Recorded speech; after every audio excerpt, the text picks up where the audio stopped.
ভারত সেরা শিলাদীপ্ত ৩৫তম national strength lifting চ্যাম্পিয়নশিপে সোনা জিতে রাজ্যের মুখ উজ্জ্বল করল নদিয়ার যুবক। নদিয়ার শান্তিপুর সূত্রাগড় বংশীপাড়ার বাসিন্দা শিলাদীপ্ত ঘোষ। বর্তমানে সে শান্তিপুর কলেজের প্রথম বর্ষের ছাত্র। ছোটবেলা থেকেই বিভিন্ন খেলার প্রতি তার একটা ঝোঁক ছিল। বাবা শ্যামল ঘোষ পেশায় কাপড় ব্যবসায়ী আর মা হচ্ছেন গৃহবধূ। ছোট থেকে তারা শিলাদীপ্তের প্রতি বিশেষভাবে নজর রেখেছিলেন এবং তার যে খেলার প্রতি টান সেটা বুঝতে পেরে তাকে সেদিকেই আরও বেশি করে উৎসাহ দিতেন। শিলাদীপ্তের শুরুটা শান্তিপুর ছাত্র সংঘ ক্লাবের তত্ত্বাবধানে শান্তিপুর হাসপাতাল মাঠে। বন্ধুদের সঙ্গে নিয়মিত প্র্যাকটিস করতেন তিনি।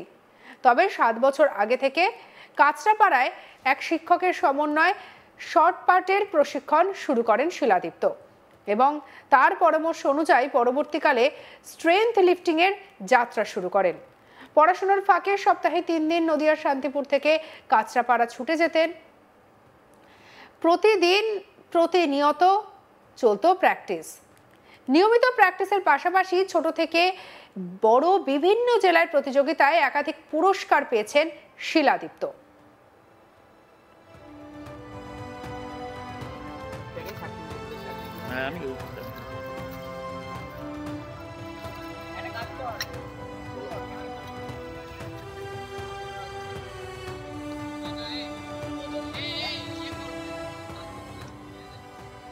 বেশিরভাগ সময় হয়েছেন জেলার সেরা, তবে অনুশীলনের ফাঁকে এক প্রতিযোগিতায় তিনি হয়ে ওঠেন রাজ্য সেরা। আর সেখান থেকেই সিকিমের গ্যাংটকে আয়োজিত প্রতিযোগিতায় অংশগ্রহণের সুযোগ পান। এরপর 35তম national strength lifting and incline bench press চ্যাম্পিয়নশিপে 115 কেজি বিভাগের প্রথম স্থান অর্জন করেছে সূত্রাগড় মুন্সিপাড়ার এই কলেজ পড়ুয়া, যার সুবাদে শিলাদীপ্ত স্বপ্ন পূরণ করেন। তিনি পেয়েছেন সোনার মেডেল। গত বছর হরিয়ানার জাতীয় প্রতিযোগিতায় 3য় স্থান পাওয়ার পর থেকেই তার এই স্বপ্ন ছিল, যেটা বাস্তবায়িত হলো। কি বলেছেন শিলাদীপ্ত, শুনব। মূলত মেন এখন পাওয়ার লিফটিংই মেন করছি, তবে আমার সূত্রপাত এই মাঠের হাত ধরেই শর্টপুট ইভেন্টের মাধ্যমে। আচ্ছা, লাস্ট আপনি কোথায় কি পদক পেয়েছেন? লাস্ট 35তম জাতীয় স্টেন লিফটিং কম্পিটিশানে ফার্স্ট প্লেস পাই আমি। তো 230 কেজি লিফট করে আমি আমার স্থানটা অধিকার করি এবং সেখানে সেকেন্ড হয়েছিল উড়িষ্যা স্টেটের থেকে একজন, আর থার্ড হয়েছিল হরিয়ানা স্টেটের। কত রাজ্য থেকে এসেছিল? প্রায় সব রাজ্য থেকেই কম্পিটিশন করেছিল, যতদূর সম্ভব 20 থেকে 21টা স্টেট ছিল ওখানে। আচ্ছা, আপনি ফার্স্ট হয়েছেন। সেকেন্ড পজিশনে কত কেজি তুলেছেন? সেকেন্ড পজিশনে তুলেছিল 228 সামথিং কিছু। আর আপনার? আমার হচ্ছে 230। আপনার কি কিভাবে এইটা খেলাটা অংশগ্রহণ করলেন? অংশগ্রহণ বলতে মানে ছোট থেকেই এই মাঠের থেকেই সূত্রপাত। শর্টপুট ইভেন্ট দিয়ে স্কুলের পোস্টে ফার্স্ট হয়েছিলাম, তারপর থেকে এখানে ভর্তি করে দিয়েছিল বাড়ির লোক।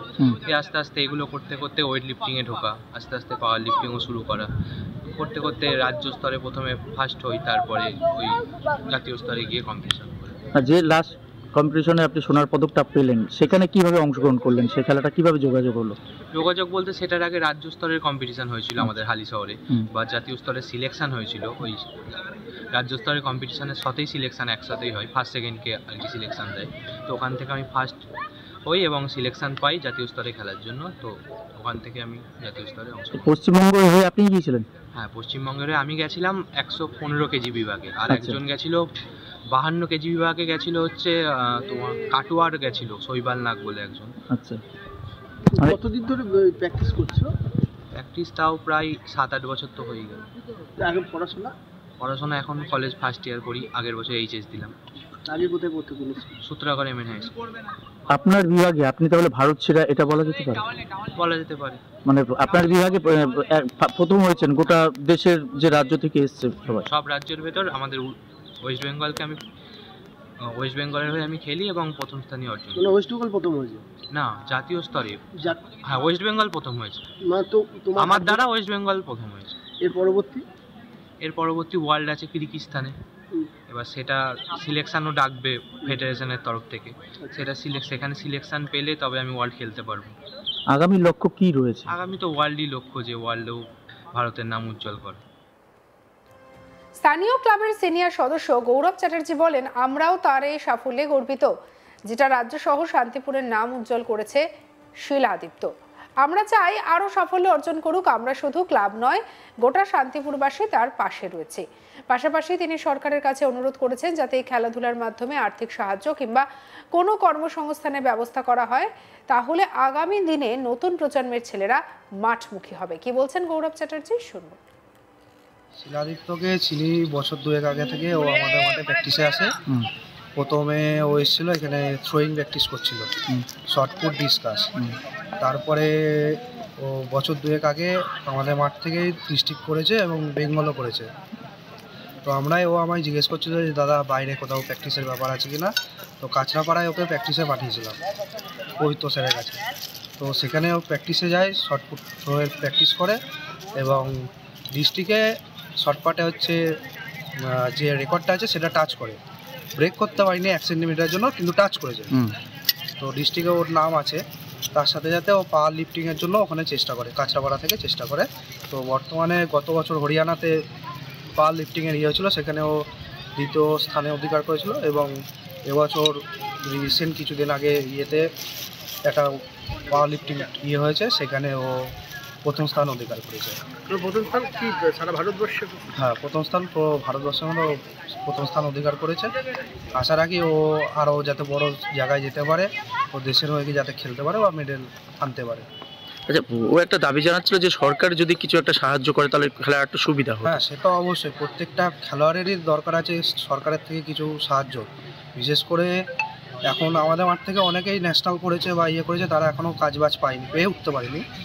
যেটা সরকারের ছিল যে স্পোর্টস কোটা থেকে চাকরি বাকরির ব্যাপার ছিল, সেগুলো এখন প্রায় বন্ধর দিকে। খুব বড় অ্যাচিভমেন্ট হলে পরে সরকার ভাবনা চিন্তা করে, কিন্তু অনেকে আছে যারা ন্যাশনাল করেছে বা জাতীয় স্তর খেলেছে, কিন্তু অনেকেই দেখা যায় যে এখন কাজবাজ নেই বলে ঘুরে বেড়াচ্ছে, খেলাধুলার থেকে খেলাধুলাটাকে হারিয়ে ফেলেছে। আমরা চাই যাতে সরকার এই জায়গাটা দেখুক এবং খেলাধুলার পাশাপাশি যাতে তারা চাকরি বাকরির একটা কাজকর্ম ব্যবস্থা করে দিক, সরকারের কাছে এটা আবেদন করব। এবং প্রত্যেকটা খেলোয়াড়ের ক্ষেত্রেই এটা প্রবলেম যে তারা ফিনান্সিয়াল দিক থেকে অনেক পিছিয়ে পড়ে, কারণ বেশিরভাগ গরিব ঘরের ছেলেমেয়েরাই খেলাধুলার দিক দিয়ে আসে, তাদের অনেক কিছু প্রবলেম থাকে, পরে সেই জায়গাটা হয় না, সম্পূর্ণ হয় না। সরকার যদি এই ব্যবস্থাটা করে তাহলে কি আবারও মাঠমুখী হবে ছেলেরা? যারা মাঠমুখী তো অবশ্যই হবে, কেন হবে না? সরকার যদি এই জিনিসগুলো করে অবশ্যই মাঠমুখী হবে, কারণ সে যখন বড় খেলা মানে ন্যাশনাল খেলছে বা বাইরে জাতীয় স্তরে খেলছে, তারও একটা ইচ্ছা থাকে যে আমি একটা সরকারি কাজবাজ পাবো, সরকারের যে সেক্টরে কাজ পাই না গেল সেই সেক্টর থেকে খেলাধুলা করব এবং আমার নাম উন্নতি করব এবং দেশের নাম উজ্জ্বল করব। সঙ্গে রাখুন আজ তাক বাংলাকে, লাইক, কমেন্ট, শেয়ার, সাবস্ক্রাইব করতে ভুলবেন না।